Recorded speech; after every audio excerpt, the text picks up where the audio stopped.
But if he'd been raised with more love and wisdom, I would think he wouldn't have had to learn from the school of hard knocks quite so much. Yeah. Yeah, I think that makes sense. I hadn't really done that deep a dive into like his origin story, but no, that makes sense in that. If you look at like we were talking earlier, if you look at the father when the father sort of disappears from the story and the king comes in, like if you look at that as just sort of representing the father principle in general, the organizing structure of society, at least patriarchal society.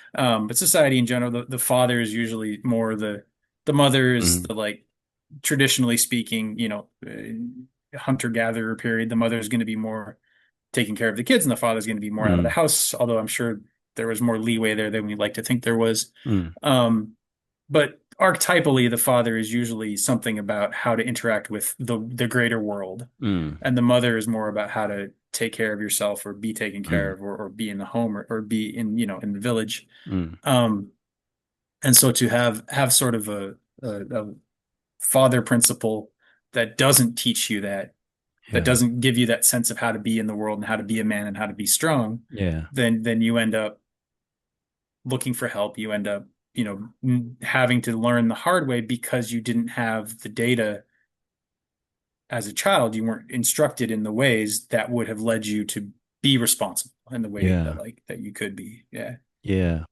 Yeah. I'm So when just, so I'm sorry, mm. one more No, thing, no, I'm no, sorry. no. So when the groundskeeper father is replaced by the king, you sort of get this like, okay, you are no longer under the auspices of the worker father Yeah. archetype. You're now under the auspices of the king father archetype. You Yeah. are a prince, you belong in this, you're in this world.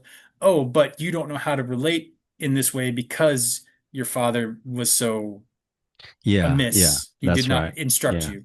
And Yeah. so when the father is improved, it shows that the son has not improved yet.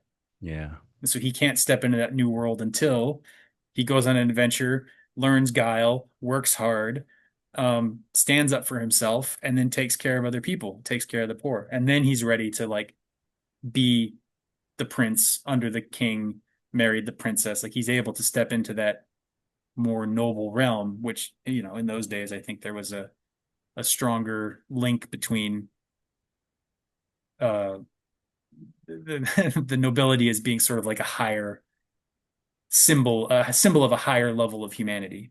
Mm. Whereas now I Yeah. don't know if we necessarily think that about our wealthy folks, our well-to-do folks. I don't know if we look up to them as like paragons of virtue or, Yeah. stuff like And that. maybe they have less of a kind of idea of of their obligations or something like that. And but yeah, either way, that word noble, yeah, I take it to, in the story, the noble will be the higher born, but yeah, we can take that in a spiritual way of the person who's, ascending in spiritually and virtuously or, you know.